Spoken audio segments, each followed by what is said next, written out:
Hello friends, আমি আবার একটা ছোট্ট ব্লগ নিয়ে আবার আপনাদের সামনে আমি চলে এলাম। আজকে ব্লগটা শুরু করলাম আমার ছোট্ট চিনিমিনিদের নিয়ে। আজকে ব্রেকফাস্ট করেছিলাম একটা চাইনিজ টাইপের একটা ব্রেকফাস্ট।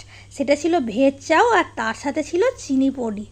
সেটা চিলি পনিরটা যা সুন্দর ছিল, ব্রেকফাস্টটা একদম পুরো জমে গেছিলো। তারপরে রান্না বান্না করার পর কিচেনটা পরিষ্কার করে নিলাম। আর কিচেন না পরিষ্কার করলে আমি কোনো কাজ না ঠিক যেন মনে হয় না যে সম্পূর্ণ করেছি।